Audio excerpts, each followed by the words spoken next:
If you're building your ABA company and you're tired of guessing, this is for you. We built the EBCBA blueprint to give you real structure, systems, and support without the fluff. Details are in the description.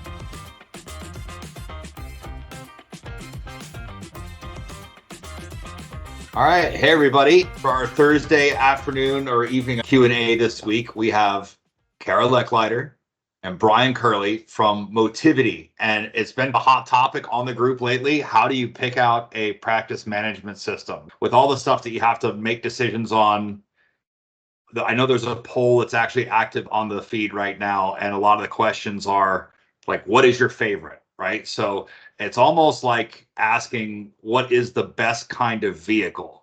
It depends on what your use is, right? So if you have a big family, you're going to need a big van to carry everybody around in. But if you're trying to get from point A to point B fast, it's probably not the best vehicle for you. You might want something like a Corvette or something instead. But if you got a big family, Corvette isn't going to work either. So it's not just about what's the best. It's about what's the best tool for the job. Here to talk about what those deciding factors are and what you should take into consideration when you're going through the selection process.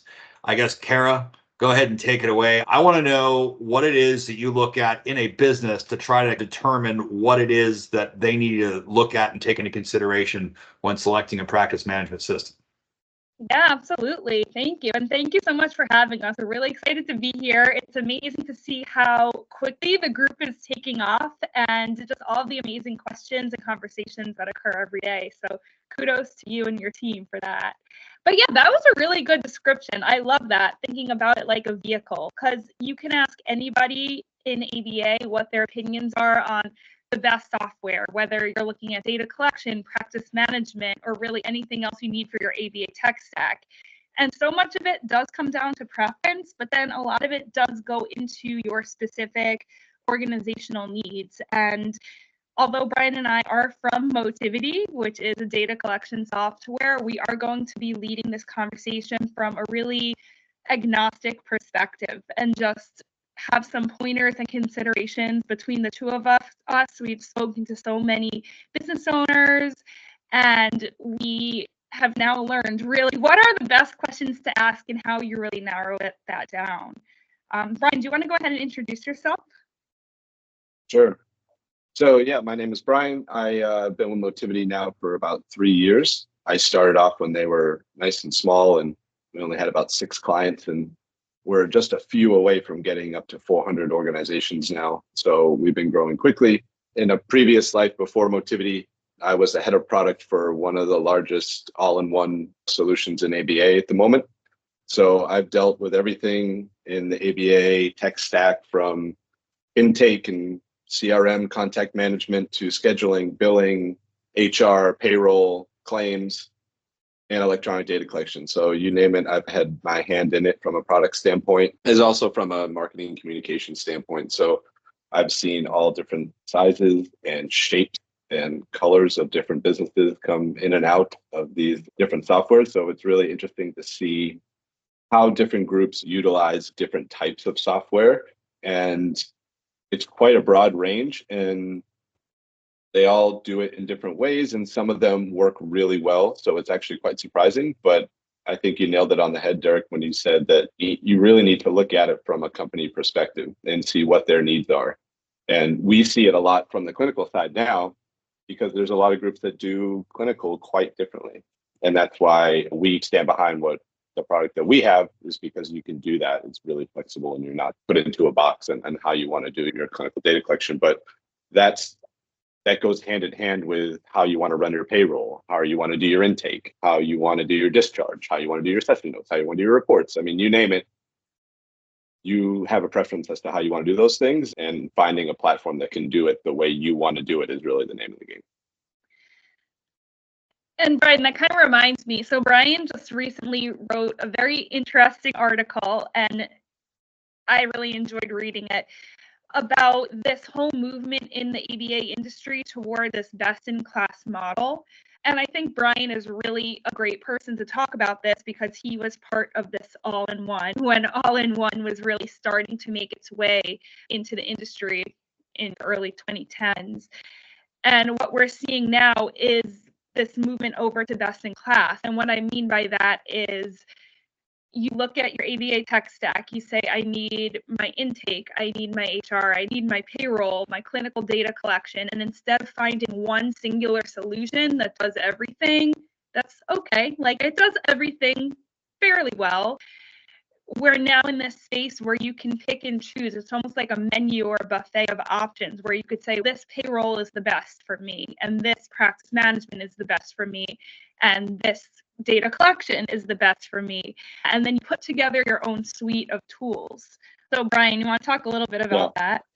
Yeah, I think it has to do a lot with just what's happening in tech at the moment.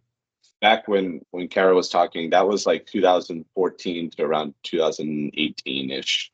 And that's right when we were catching the wave of ABA insurance providers coming on board with the state mandates as they took over the country, right? There was this big flush of money that was coming in, and BCBAs were finding out that they could graduate and start their own companies and make a decent amount of money and have their own small business and do that if they wanted to. So we rode that wave.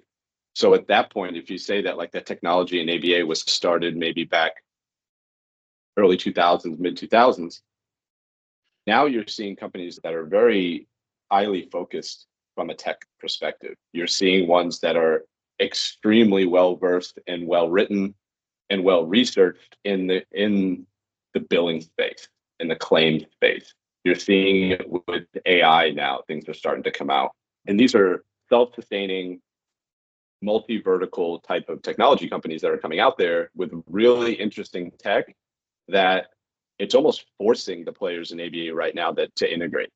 So it's forcing their hand and saying, listen, it's cool that you do a lot of different things and it's all integrated. I think everyone can see the list of positives when it comes to an all-in-one system. But at the end of the day, you're going to need to have other things you're paying for to run your company, whether that's your IT, your email, your web hosting, your payroll. And now you might have another layer on top, another AI service that checks your session notes, another AI service that takes care of any secondary claims or things like that. There's just a lot of different players in the space. And I think it's the best in class is just like rising to the top, because there are these people that are popping up and saying, hey, we understand the workflows well enough to make it to where that's not the deterrent. We understand the individual piece, and we have a whole dedicated team that's every day, this is all we're doing, as opposed to having a dedicated team that, okay, we had an issue with scheduling yesterday, so we had to put some people on scheduling, and now today we have an issue with claims, so we got to go over here, and we will get back to this thing over here, but we have to spread ourselves thin. But I think at the end of the day, like in 2018, when I stepped out of the market, around 2018 to 2021, like right after around COVID, I felt, looking back into the space of ABA, that the sentiment was quite low. Just the overall sentiment is that people weren't feeling like they were being listened to. They didn't feel like they had very good options for technology to grow their company. They felt like they were being forced into things that they didn't want to be forced into. And they didn't feel like the space was evolving to where it wasn't keeping up with the times. It was like this big conglomerate kind of umbrella type system to where nothing was able to thrive and grow. And I feel like we're starting to break out of that now. I feel like people have options. I feel like technology is taking a really nice turn. I feel like people in the space are being competitive, which is good. I think having more competitors in this space, especially for us, makes us get better. And it makes us be held accountable for things like features and customer support and pricing options and things like that, like things that don't really have to do with tech. It's more about operations, how we run our business and our company culture and things like that. So I really like the turn that I've seen in the last 2 years, because I think the options now to do something great in the space with your business are just getting better and better. Yeah, I think go ahead, Derek. And I think the modularity comes into play there with the being able to have a practice management system where you can when I say practice management system overall, right? The management of your entire practice, from the data collection to the customer relationship management, right? So that's always a central piece where, just having your client's information listed somewhere in one central place, but having the ability to say, we need this kind of data collection for we're doing in home, right? So we want to have really specific workflows for exactly how we want these things done. Might work better for somebody who's doing in-home service where there's maybe less direct interaction with the techs that are there. Where on the flip side, if you have a small center and a BCBA with two BTs that are just starting off, they might not be able to afford 6 different modules to do all these specialized little things. And it's a lot to manage too. It's a lot to customize. Having more than one software application, like all we do all day is manage software applications. So having more of them is sometimes overkill. But basically, I think the most important thing is really just doing a lot of demos and spending a lot of time with your rep, whoever you're talking to at whatever software company that you're looking at, spending a lot of time with them and making sure that before you make that move, exactly what you're getting into and how long it's going to take to be fully implemented and all that good stuff. Yeah, what I've found just from a product and user experience perspective in this field is that because I dealt a lot in the all-in-one practice management space, is that you have a lot of different user profiles that are in this market. So you have a lot of different types of people using the same software, right? You might have, and depending on the size of your company, this is just an example, but you might have someone who logs in and all they do is scheduling. You might have another person who logs in and all they do is billing. Then you're going to have an RBT that comes in, wants to see their schedule, run their data, do their session note, and go home. You're going to have an RBT that needs to maybe do the same thing, but also do some supervision. They need to do this. They need to analyze. They need to do interventions, whatever they want to do. And what we found is that the majority of those user roles can stay in one system of the integration.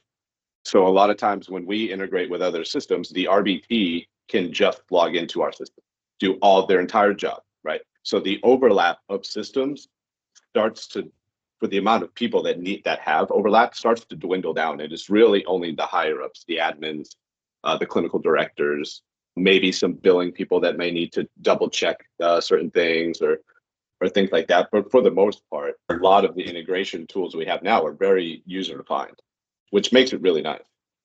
And keeping all those roles separate is good for security too. The billing person has no reason to be in the data collection system 90% of the time, right. and the BT has no need to go into billing. Yeah, right. And all we need to do is surface the data that they need at the time that they need it. Like it's not rocket science, right? You guys are doing thousands of notes a week coming through. If you tell us, hey, we really need to see date of birth, time of the schedule, time, billing code, payer information, payer number, whatever. Okay, great. We'll give you whatever data you need with our integration. You just tell us. That way you don't need to leave your system. Like everything you need is right there. If you need to do any changes, we can do that. So that's how my approach to integrations is. Let's do it user by user. Let's figure out what the best workflow is for them. Obviously, the ones that have overlap, they're going to have overlap. We can figure out different ways to jump you in and out of different things. But for the most part, if you're a scheduler, you stay in that one system. That's where you live.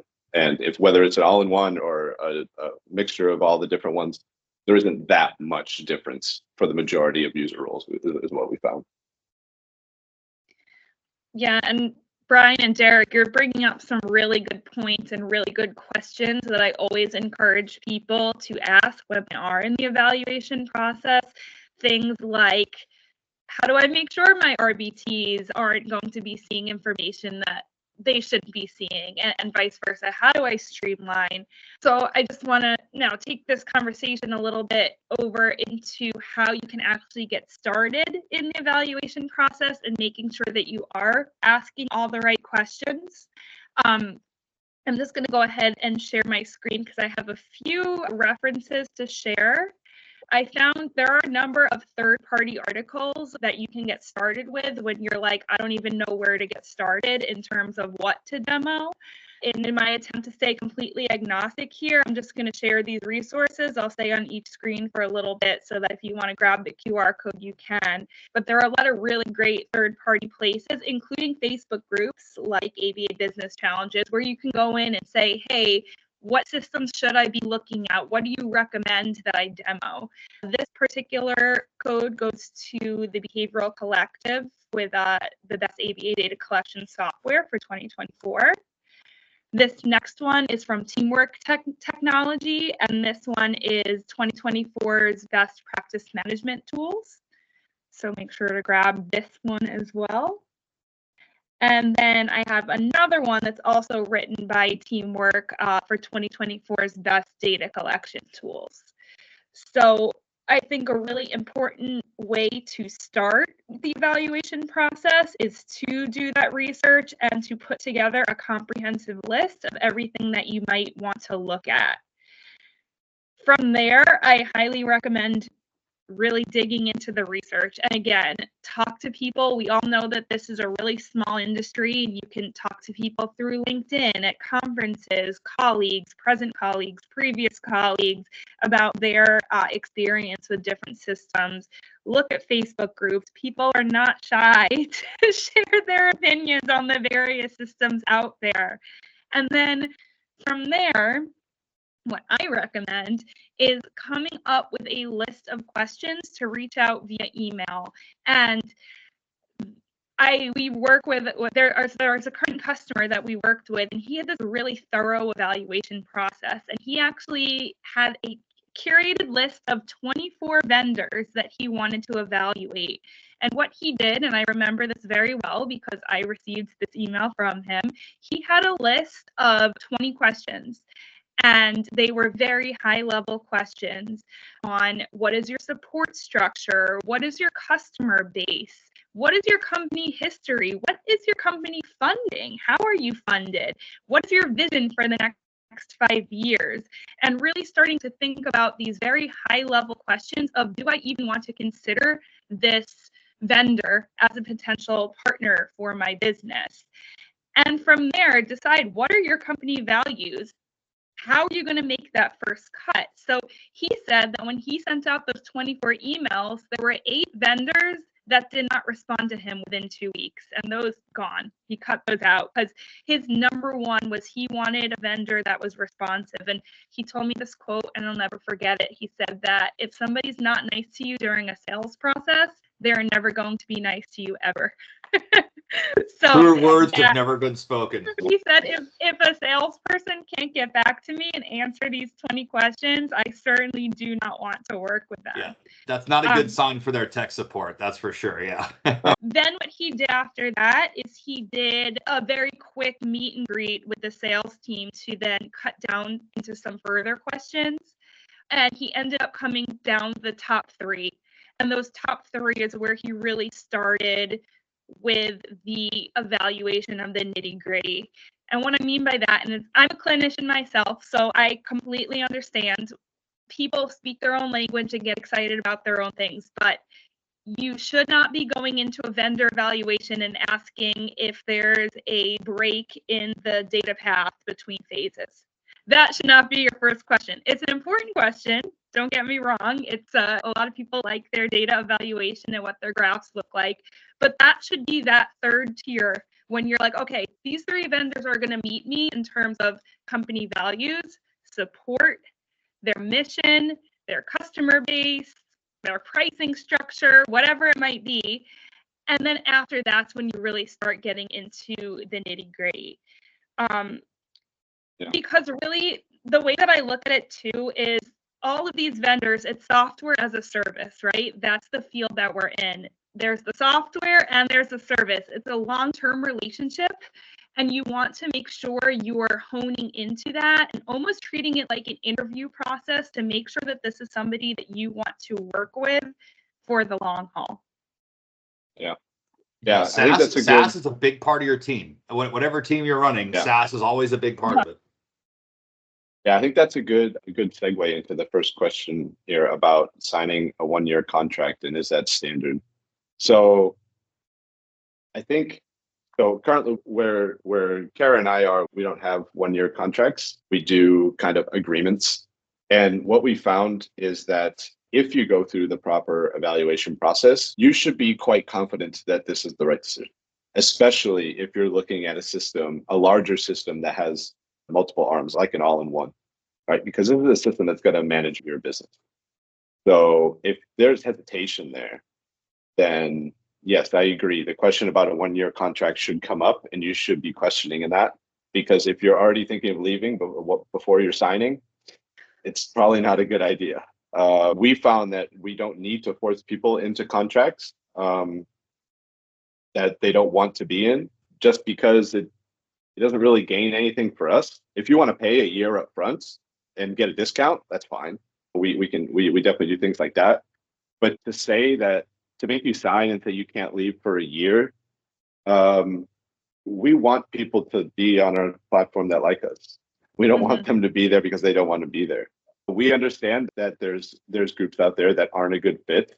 So we don't, if you want to leave, you can leave. You take your data with you. Like, we don't, it's totally fine for us. As software companies grow, having signed contracts means guaranteed revenue, right? So there's a lot that comes into play once you start getting big when it comes to guaranteed revenue, projections, investments, all these different things down the line. So the majority of them require contracts for that exact reason. We've chosen a different way to go, but it backs up to what everything that Cara was just saying, is that if you're going to go through this interview process, you may come out the other end not finding someone that you think is the right fit. And if that's the case, maybe you need to start over again, or wait a little bit, or interview more people. I don't know. But I think the last option would be to sign something you don't want to be in, because that's a bad position to be in. And we see it every day. Cara sees it more than I do, but I think one trend that's really alarming to me right now is there are a lot of companies that not only do they have you sign a long-term agreement, but you do not own your data. So if you choose to leave, if you choose to leave, your data, you can't take it with you unless sometimes you have to pay or work it out otherwise. But these are the types of things you need to ask going in, especially if the price seems too good to be true. If you're talking to someone and they say, oh, we're going to offer you this price and it's significantly lower than the other options out there, that's when your radar should go on. Be like, okay, how much does it cost if I need help building a report? How much does it cost if I need technical help? How much does it cost if I need to export my data? These are really the types of questions that you should start asking, because typically something that seems too good to be true in terms of price is. And there's so few people. We actually have a video from either a week ago or 2 weeks ago that I posted, going through actually, I may not have posted it yet. Josh might remember, but going through, I did with the SaaS terms and conditions. I think I did. But anyway, the terms and conditions of any software as a service are extremely important to review. Nobody wants to sit down and read a whole couple pages of documentation on who is responsible for what. But it is of such extreme importance that a business owner understands what their responsibilities are and what the SaaS provider's responsibilities are. And we had a story from back in February that happened to us, where all of our document management systems were all through Adobe. So we have Adobe Document Cloud. It was around the beginning of February. I was out of town. I get a phone call, or I got an email, and I made a phone call. And Adobe lost 15 years of all of our client documents, all of our vendor documents, every agreement we have signed with every employee, contractor, vendor, client, you name it. All the contracts are gone. Not only were they gone for good, like sayonara, right?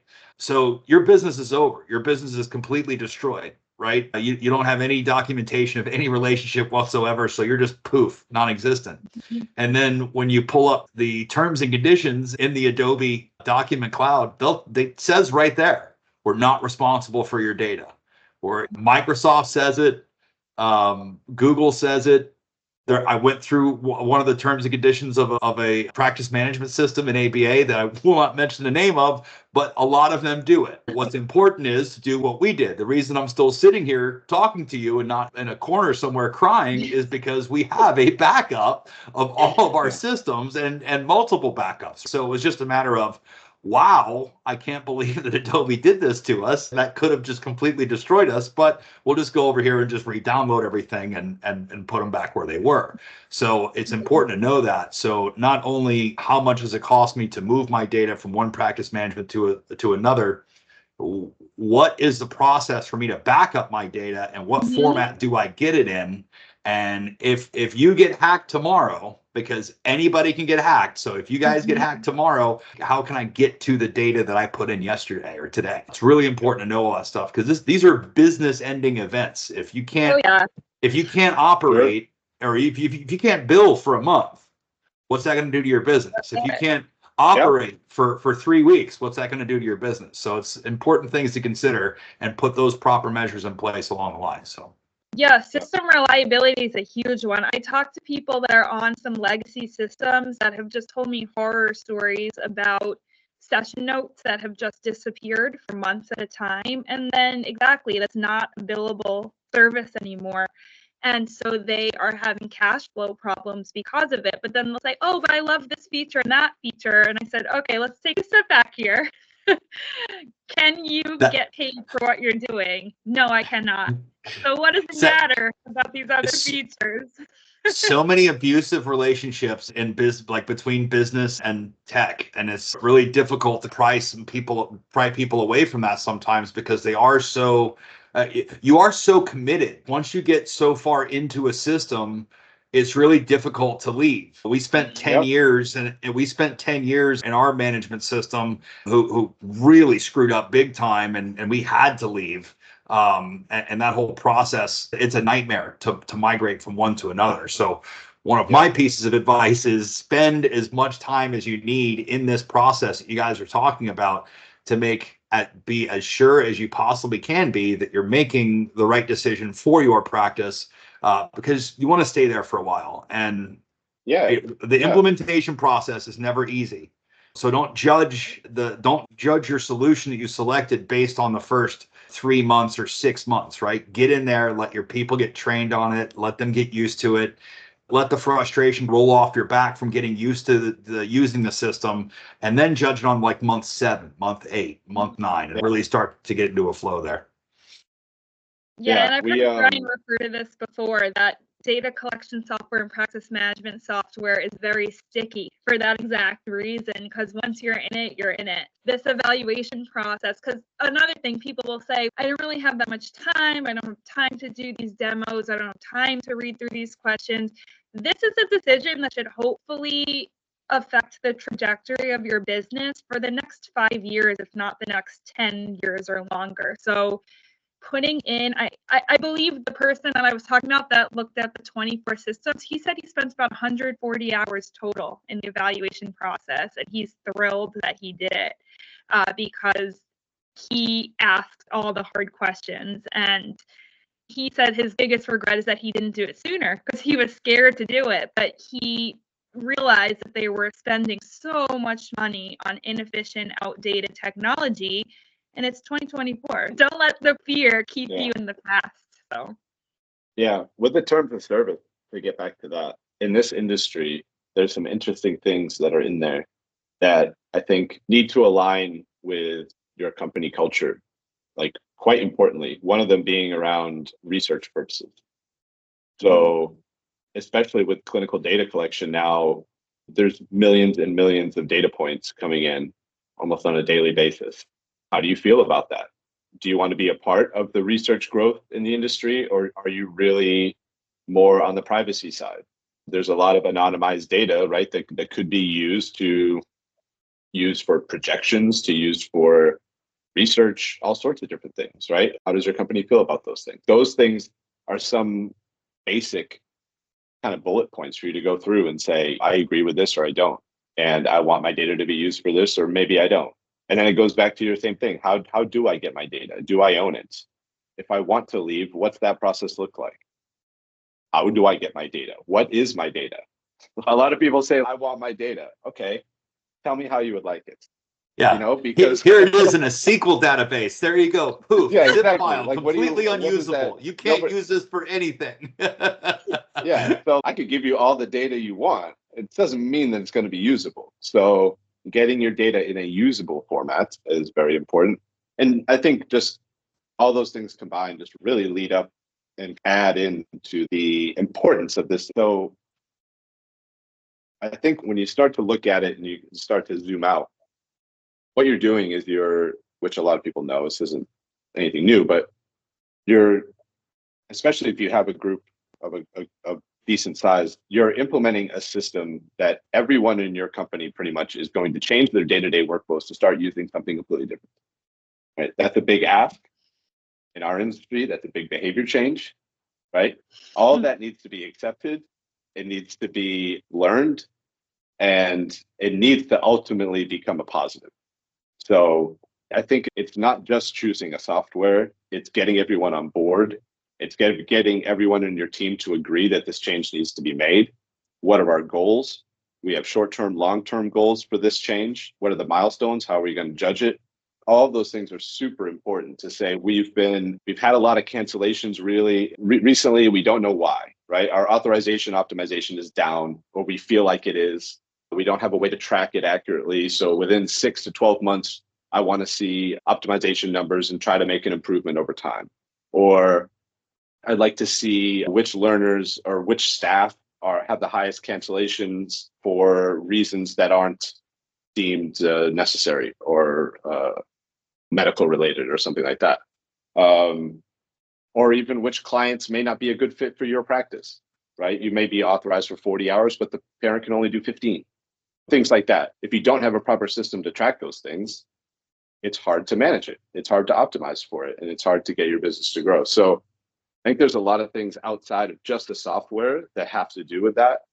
So from a software perspective, we're providing the actual product.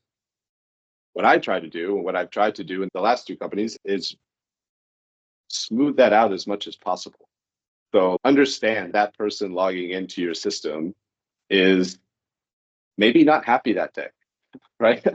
Maybe they're in a car and they just finished 7 hours worth of work of getting kicked and punched, right?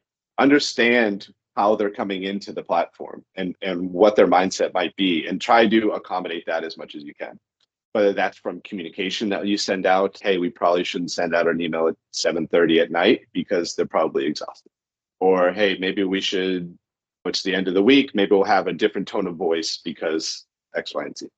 Or we could do the complete opposite and try to get people excited, or try to flip the script. If we have access to our users, and we want to do the best we can to make your job as easy as possible, I guess is what I'm saying. And I think all those things need to all play into this kind of orchestra that you're trying to create to learn a new system and put a new system in place. Yeah, and I think so. A lot of moving parts.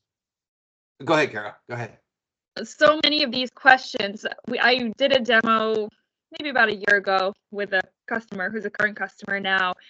And when she joined, she said to me, before you even share your screen, before you even show me your system, I have a list of questions for you, because if your company is not a cultural fit for ours, we don't want to proceed, because we made the mistake before of going with the cheapest solution, and then we moved to the one that we just knew the name the best. But we realized that when we're bringing a software into our organization, like Brian said, it's something you're logging into every day. It's almost like a coworker or an assistant in some ways. You need to make sure that software and the company that's backing it up is aligned with everything that you're doing. And that was really an aha moment for me, because the types of questions that she asked was not what I was expecting going into a software demo. She asked things like, what is the churn rate like at your company? How do people leave your company, or do people enjoy working there? Do you have good work-life balance? How's your work-life balance? And just really getting into the background of us as people and us as a company. And we immediately connected. It was a really nice fit from that cultural perspective. And then she said, okay, great, show me the software. And then we took it to that next step.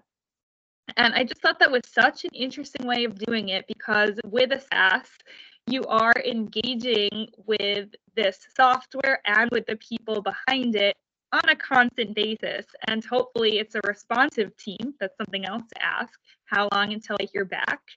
Do I get somebody dedicated to me, or is it a random person? All things like that. But it is really like you're hiring another member of your organization in a lot of ways. Yeah, I like what you said, Brian, about the team, right? Each little module belongs to certain roles on your team. When you're shopping this kind of stuff out and you're doing all your research and you're deciding, do I go with the all-in-one? Do I go with the solution in the box, or I start thinking outside the box, like which direction am I going to go? When you are rolling something out, sometimes you can do it one at a time and say, hey, we're going to do data collection, then we're going to do RCM, and then we're going to do XYZ. But when you sit down with your techs and your BCBAs and you're going over the data collection, the data analysis portion of this new software that you're going to implement, it's a lot easier to implement an accounting software with a team of accountants who are going to go, okay, this is for us. It's a lot easier to implement data collection with the people that are all about data collection all day long, and getting that team buy-in and getting that integrated into your company culture is going to be a lot easier with that kind of modular system, or the best in class you're talking about, where we're going to go from one office in a box to another office in a box, slightly larger, different color, but it's a different office in a box, and it's here we go again. Yeah, you got to be careful. But at that point, you need to know also what type of business functions do you really need? Do you utilize, right? Are you getting a whole bunch of stuff that you don't need? Are they promising automatic bank reconciliation when you don't need that, right? Is there a lot of things in there that you might not need? Or do you really need a lot of things? Are you spending 20 hours a week, or do you have someone full-time that's managing all of your credentials? If so, that's probably a feature you should be looking at, right? Which one does it the best? Is there another system, a third party out there that person can live in to manage it fully integrated into another system, right? Or you name it, there's probably another line item for it. Yeah, I think there's so much out there and there's so much to offer. And again, that's what I love where the tech industry and this market's going, is because there's options. And I think people are seeing the shortcomings of a lot of different systems and building individual options for each one. It's really nice. Brian, I want to ask you a question that comes up a lot. I'm just curious on your opinion. It's surprising in 2024, but I do talk to a lot of people that are using paper pencil and a word processor and a spreadsheet to manage their business. And they'll talk to me and they say, oh yeah, I'm looking at some different systems, but it's just really hard because what I'm doing is currently free. In your opinion, is it free? Depends. It depends. Like Cara knows firsthand, but my philosophy on running a business is if you can't track it, then you can't optimize it. So I optimize and automate a lot of everything that we do at our company. And within that, there's a lot of tools that you can use to build your own pretty simple data collection system. And if you're less than X amount of users and you only do a certain amount of things and you are very delicate in the way you set things up, then yeah, it can be free. Paper and pencil, on the other hand, obviously, yes, it's free. It's free from the standpoint of paying out of your pocket. But when you if you were to also take the work that's being done and track it, how long are my BCBAs and my techs writing on a piece of paper and graphing? And how accurate are those graphs? How well can they perceive upcoming changes and interventions? Are we getting good clinical outcomes? How do we know that we are? How long are reports taking to put together? How are we doing our assessments? Where's it all being stored? Is it all just in the blue binder? What happens if that blue binder goes missing? Are you doing at-home services? If it gets left in the back of an Uber, what happens? Or in a puddle? If it gets dropped in a puddle, what happens? Or yeah, it gets left somewhere. Like all these different questions come up. And granted, do they cost you money? No. but do they cost you time and energy and effort and stress? Absolutely. So if you can start to track that and say, all right, it looks like they spend about 5 hours a week doing charts. Every report takes about 4 hours. And well, then at least you have the baseline and you can see, is this software going to save me money? So it's not necessarily, is it free? Is it going to save me money? Because the money's already going out the window. It's just how much can you save? You're muted, Derek. Yeah, you also have to think about opportunity costs. You're spending this time writing this stuff out. What else could you be spending time on? You could be working with another client or helping to grow your business, working on your business instead of in your business. I have a fantastic family, father and son, that mow my grass. And mom is at home and at the kitchen table, she's got one of those little pads with the yellow copy and the white copy. And every month I get a handwritten bill from Debbie that has scratched down there, written in my address, and it gets dropped in the mail, and I mail them a paper check back every month, which is great, and it's cool, and you can operate a business that way. But just because you can operate doesn't mean that you can compete. And the competitiveness in this market right now, actually being able to run your business and earn a decent profit margin with the insurance reimbursements the way they are, and the everything that's happening in the market as far as all the expenses go, you're cutting out a little bit of expense and you're really blowing up a lot of your time. So I would say, yes, you can operate. My dad is very similar, right? He's a contractor. You can operate, but you're not going to be able to scale that out and be the number one landscaping company in the state. That's not going to happen. You're not going to be the number one general contractor in the state doing it on paper. And if you're okay with it, with a few clients and you want to run it that way, I would never, ever be the guy who goes in and disturbs somebody and tries to convince them to go from paper to spreadsheet, because that is not a transition you want to be involved in. But yeah, it's a matter of opportunity cost and being able to be competitive in the market. Absolutely. No, I agree. And you need to be sensitive a little bit to the business owner, right? Because their objectives could be a lot different, right? Not everyone's looking to sell to private equity. A lot of people just want to have a great business that they built that's efficient, that provides really good clinical care, that they're happy to wake up every day, and that's it. They have something to put their name behind, right? And if that's the case, then still, I think a change from paper pencil is the way to go, because you want to be efficient, that you can have more time, whether that's time with parents, whether that's time with clinicians and patients, whether that's time to yourself and your own family. But you also want to be safe and you want to be secure. Right. Yeah, so those are the things that come with a system. So Brian, Jess in the chat just posted, I worked at a clinic that used paper data, and each client had a binder.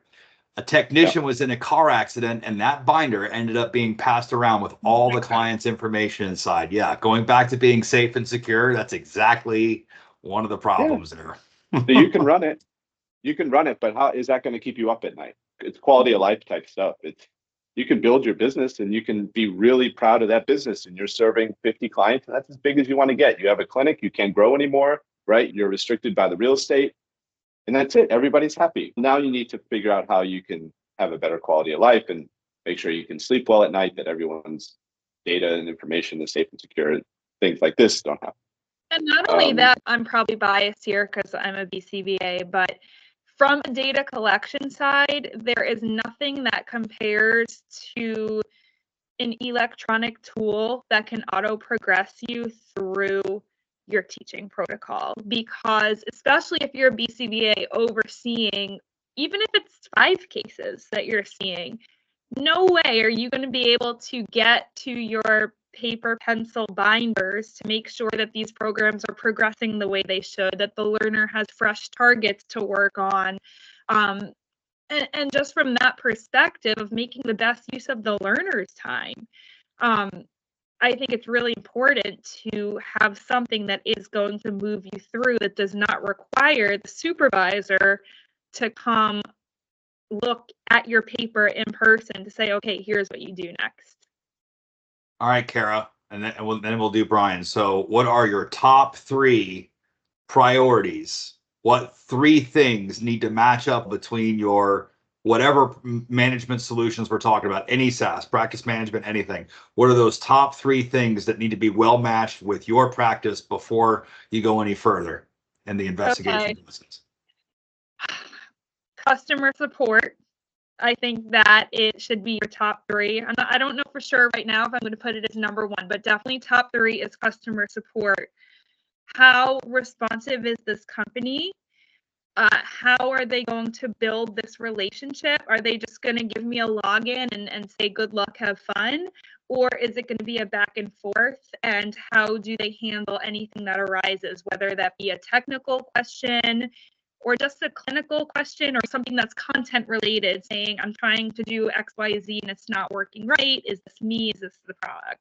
Feature requests. Yeah, feature requests definitely fall into that responsiveness column. Yes, yeah. I actually right now, so my sales team is onboarding to a new software that we're using as part of our outreach. And right now I'm running into that issue where we do have content questions and I don't quite know who to reach out to. And I'm like, oh, goodness gracious. Like, it just makes, especially when you're investing the time and the training into something, you want to know that you have that point of contact and you want to know how it's going to be resolved and taken care of. And is the response going to be, hey, we're looking into it?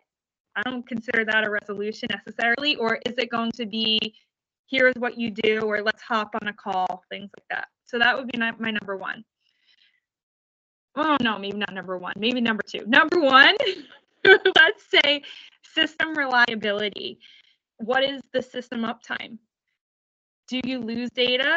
Do you lose session notes? Can I log in when I need to log in? Because what's the use of anything if you can't access it when you need to? I always say that it boggles my mind that in our industry, we are okay with using software, like mission critical software that we cannot log into all the time, or that our data are not there when we need it, or that we can't run a report when we need it. I don't know about you, but if I went to my doctor's office and they were like, oh, we can't pull up your x-ray today, sorry, I'll try and remember what we looked at last time and take it from there. I'd say, I'm going to find a new doctor, thank you. So system reliability and uptime. That is my number 1. Number 2, support. And then number 3 is versatility and flexibility. Like we've been talking about, every industry, every ABA organization is slightly different. Everything has a different workflow, a different size, different clinical procedures and protocols, different scheduling needs, payer requirements, all that stuff. Is your system versatile enough to adapt to my needs so that when we adopt this software, it is just fitting into the mold and we don't have to change what we're doing to fit into the software? All right, Brian, you're up. Are you ready? Go on. She just had she had 3 good ones. That's why I let her go first. Now you're in trouble because you can't use It's the like same Family one. Feud, where I got the first go around and now Right? We got 2-3 different ones. No, I don't know the order just yet, but I think the first one is around that company culture thing, and it leads into support. It's ideally, if the system works the way you think it should work, and they understand the workflows and the onboarding and the discharging and the collection of data and the input and export of data, that you hopefully should not have to talk to support as much as you think. That's my interpretation. But if you do, then they should be there and you should know who to contact. I also think open lines of communication are really important.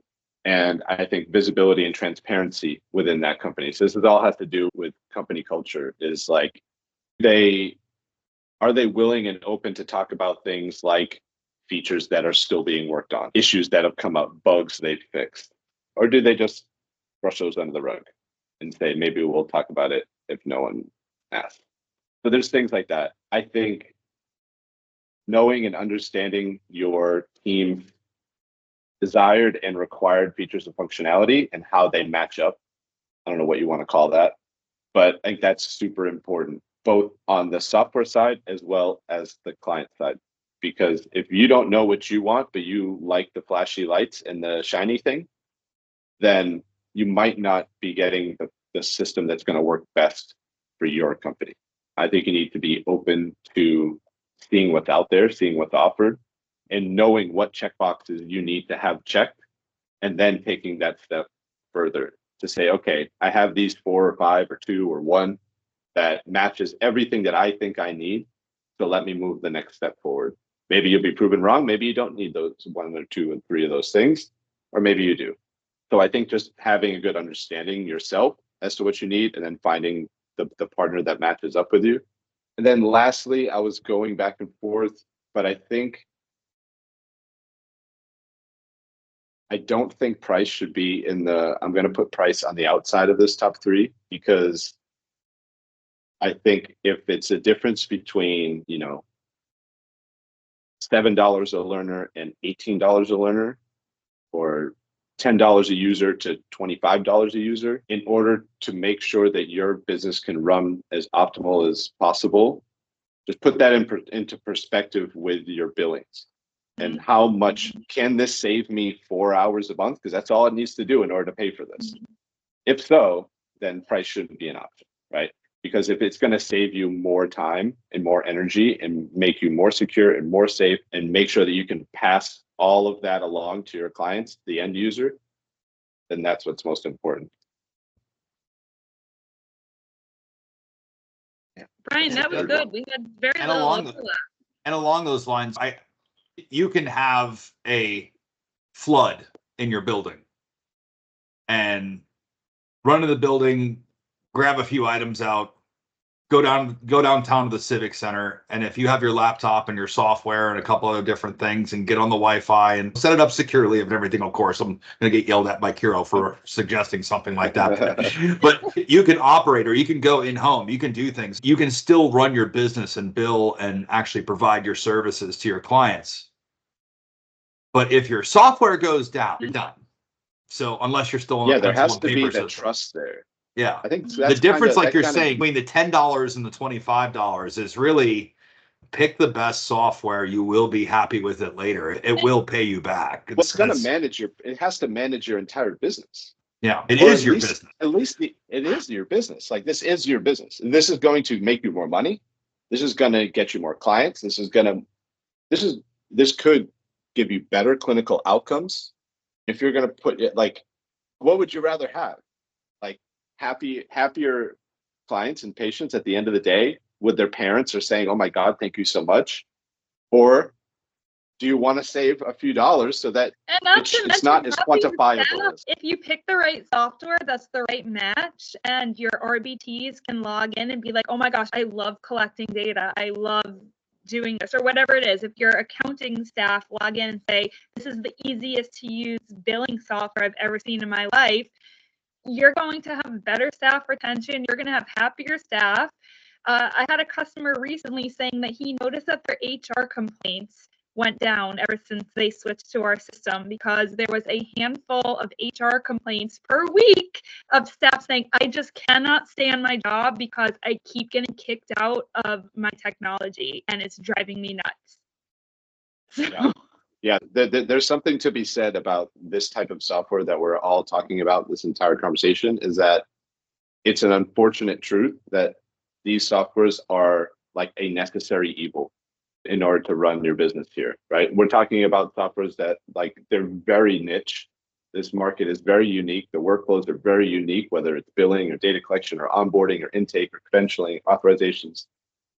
So these are softwares that you need to have in order to run your business. So from a software perspective, we're sorry, like, we're trying our best, but yeah, like, you need to find someone that understands that and knows that this is an important part. Absolutely. I was going to say, I'll bet anyone on this group $1 that Cara has a slide with. We need a shameless plug. You guys are awesome. Thank you for doing this. So tell us how we can find out more about Motivity, specifically for the data collection side. before I even get into Motivity, here is a QR code to our vendor evaluation toolkit. And this is something that we put together that was our brainchild of thinking about how do we guide people through asking these types of questions. And again, it is agnostic. Obviously, it is Motivity branded, so you'll see our name there. But it'll take you through a whole process to ask those first step vendor cut questions, to put together your comparison matrix to bring into demos and really help you focus in on what it is you're looking for. And you could use this for just about anything, any kind of software that you are evaluating for your ABA business. Let me come back to you here. And then, if of course, we would love for you all to learn more about Motivity. If you do want to demo Motivity, I hope that it's one that you consider in your search for your perfect ABA software. Please navigate over to our site. We are extremely flexible, extremely customizable, extremely reliable, and known for our customer support. So all of those things that I talked about that are of high value to me, Motivity has to offer.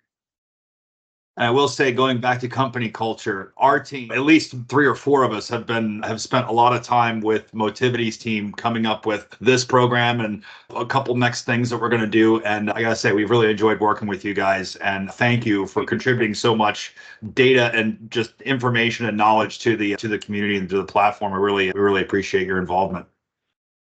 No, thank you. Thanks for all you're doing.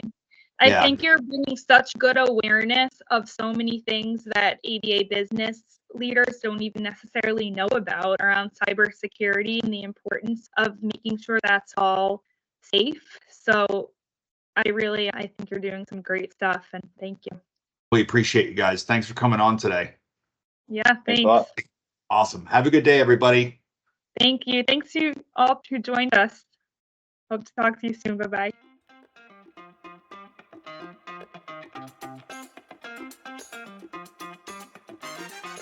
You're already doing the work, investing your time, your energy, and your vision. So let's make it count. Build something that works without breaking you. The EBCBA Blueprint is the way. Get started for free with our foundation course.